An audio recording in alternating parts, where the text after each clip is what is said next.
ever had a moment where you just felt unstoppable?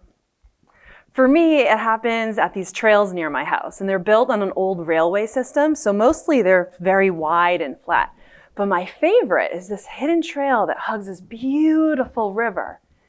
And there's this one spot where the sun is always shining through, making everything sparkle.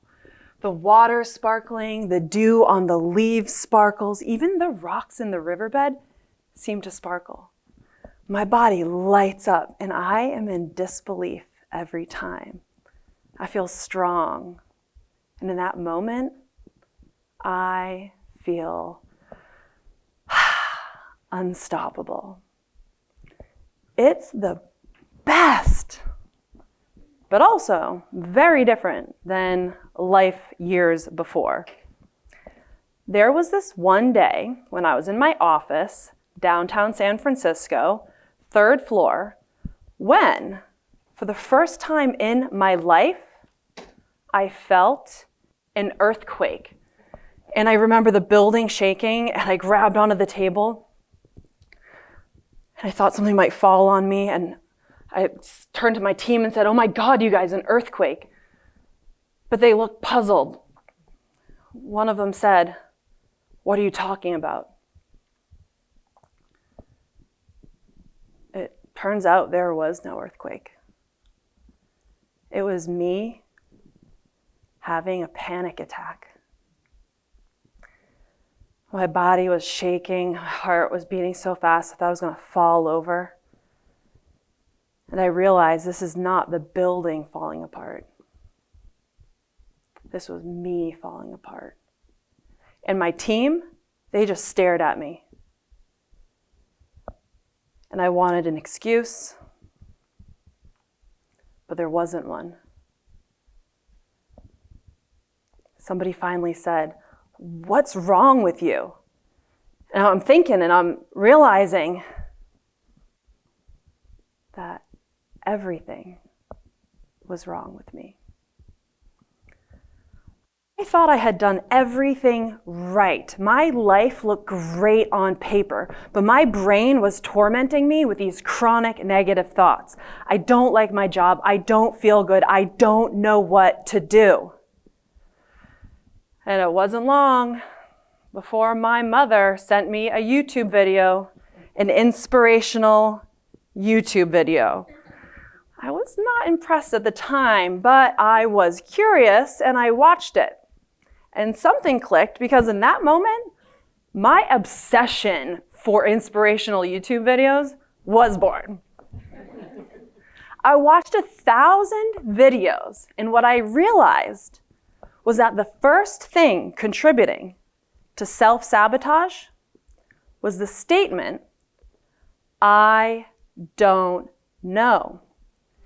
Saying "I don't know" energetically locks us into not knowing. We cannot know while we believe we don't know at the same time. What I learned is that when we think a thought, our brain creates a thought pathway. And the more we think that thought, the wider the thought pathway becomes, making it easier and easier to rethink that thought. But if we were to choose a new thought that felt good and was believable, we could create a new thought pathway that leads to thinking and acting differently.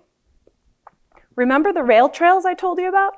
Nobody was ever on that amazing hidden trail with me.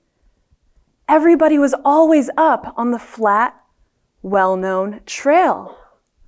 Now, if I showed up to the trails and wanted to get down to the river and there was no trail, I would need to take out a machete. I would need to hack out the trees and the roots. It would be a lot of work and it would still be difficult to get down there. But the more I would use the trail over and over again, the easier it would be to show up and get down to the river. The thoughts we have about our life are like the rail trail. If we don't like the trail or our life, we can create a new thought pathway and practice it so it becomes wider than the original negative one.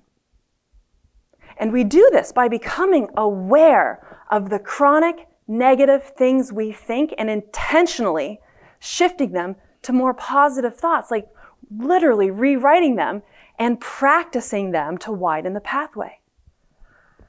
This leads to feeling better, which leads to thinking better, which leads to acting in new inspired ways, which results in new opportunities in our life. And as we feel better, our energy becomes magnetic. We start attracting new things to our lives. It is so good. The bigger idea here is that like energy attracts like energy. You've probably heard this before. It's not hard to understand. But there's a big difference between understanding this stuff and living this stuff. You can't just go around saying a bunch of super positive things that you don't believe. Our brain calls our BS, and that activates doubt, which is not helpful. The key is that wherever we are, we gently micro-shift our way towards positivity. Like we can literally rewrite what we think and say just a little bit, like 5 or 10% better, so our bodies can accept the new narrative. And when we do this, we can feel it in our bodies. We can breathe deeper. We can feel the possibility. And then we're ready to rewrite up again, achieving more positivity than we could have in the beginning. And this feels good in our body. And then we continue to rewrite, and we continue to wiggle in emotionally to who we really are.